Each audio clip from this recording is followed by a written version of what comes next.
একটু দেখো, একটি দোকানে ৩২০০ টাকার পণ্য মানে কি যে কোনো জিনিস আর কি 20% কমে বিক্রয় করা হলো। অর্থাৎ শতকরা কয় টাকা ছাড় দিছে? 20% মানে 100 টাকায় 20 টাকা কম। বুঝছো কিনা? অর্থাৎ 100 টাকার জিনিসটা সে কত টাকায় কিনতে পারবে? 80 টাকায়। প্রশ্ন হচ্ছে পণ্যটির বিক্রয় মূল্য কত? তাহলে আসলে এটা কি মূল্য? যদি বিক্রয় মূল্য থাকে নিশ্চয়ই এটা কি মূল্য? ক্রয় মূল্য। তাহলে আমরা কিভাবে বের করব একটু খেয়াল করো। দেখবে 20% কমে ক্রয় মূল্য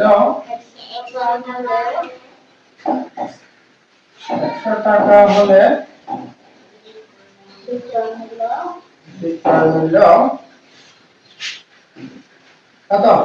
120 টাকা। এটা সমান সমান কত? 80 টাকা। এবার আমাদের কি মূল্য বের করতে বলেছে? বিক্রয় মূল্য। তাহলে ক্রয় মূল্য হিসেবে রাখতে হবে না? জি। তাহলে একটু লিখি ক্রয় মূল্য। এই লাইনটাকে সাজাচ্ছি, সাজানো আছে অলরেডি না? তাহলে এটা এভাবে লিখতে পারি না, ক্রয় মূল্য 100 টাকা হলে বিক্রয় মূল্য 80 টাকা। বিক্রয় মূল্য 80 টাকা। 80 টাকা। আছে সাজানো আছে না? কোন অঙ্কে দেখবে যে সাজানো নাই। অর্থাৎ ক্রয় মূল্য বের করতে হচ্ছে, সেই ক্ষেত্রে ক্রয় মূল্য ওই পাশে নিতে হবে। তার মানে এই পাশে কি লিখতে হবে? বিক্রয় মূল্য। এটা তো পুরোপুরি মিল আছে। সুতরাং ক্রয় মূল্য 1 টাকা হলে বিক্রয় মূল্য কত? 100 ভাগের 80 টাকা। ক্রয় মূল্য কত হলে? ৩২০০ টাকা। সরি, ক্রয় মূল্য কত? 200 টাকা হলে বিক্রয় মূল্য 100 ভাগের 80 গুণ কত? এটা কোথায় বসবে? বেশি হলে উপরে, কম হলে নিচে। তাহলে এখানে বসবে না? আচ্ছা, আমরা জানি যে 100 দিয়ে গুণ করলে 2 শূন্য পারে যে কোনো সংখ্যার সাথে। 100 দিয়ে ভাগ করলে কি হয়? 2 শূন্য কমে। তার মানে কত হয়? 32। তার মানে এখন কি করতে হবে? আর কি কাটাকাটি করা যাবে না? কাটাকাটি মানে ভাগ হর লব করতে হয়। এখন তো দুটোই লব হয়ে গেছে, তাহলে কি করতে হয়? গুণ করব। ঠিক আছে? তাহলে আমরা 32 কে কত যে কোনোটা উপরে দেওয়া যাবে। বুঝছো কি না? তাহলে যে কোনোটা উপরে নিচে দিয়ে গুণ করতে পারবে। 2 শূন্য কত? 0। আর 2 গুণে 16। এবার দেখো 64 দিয়ে গুণ করলে একটা শূন্য দিতে হয়।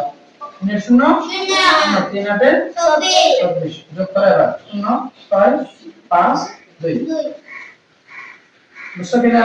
জি। কি লিখে দেবে? কত পাইছি? 2560 টাকা।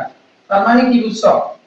সে 3200 টাকার জিনিসটা কয় টাকায় বিক্রয় করছে? লাভ করছে না লস করছে? লস। প্রতি। কারণ সে কিনছে কত টাকায়? 3000 টাকা। বিক্রি করছে কয় টাকায়? 2000 টাকা। অনেক সময় করতে হয় না? এরকম লস দিয়ে বিক্রি করতে হয় না? তবে আমাদের লাভ লস বের করতে বলে নাই। আমাদের বের করতে বলছে কি? বিক্রয় মূল্য কত। যদি বলতো কত ক্ষতি হয়েছে, তাহলে এটা থেকে এটা কি করতাম? বিয়োগ করতাম। করতাম না? যেহেতু বলে নাই তাই এটাই লিখব। সুতরাং পণ্যটির কি মূল্য? বিক্রয় মূল্য কত? 2560 টাকা। যদি কত ক্ষতি হয়েছে বললে আমরা বের করতে পারতাম কিনা? জি। উত্তর কত? 2560 টাকা। যদি কত ক্ষতি হয়েছে বললে এখানে তো লাভ হয় নাই, যেহেতু ক্রয় মূল্য বড়, তাহলে এটা থেকে এটা বিয়োগ করতে হবে। ঠিক আছে? এই যেটা। ঠিক আছে, এখন বুঝছো কিনা? জি। এটা দিয়ে তোমরা ক্রয় মূল্য বিক্রয় মূল্য বের করতে বললে এই সিস্টেমটা মনে রাখলে যে কোনো অঙ্ক পাবে। ঠিক আছে? জি। ঠিক আছে।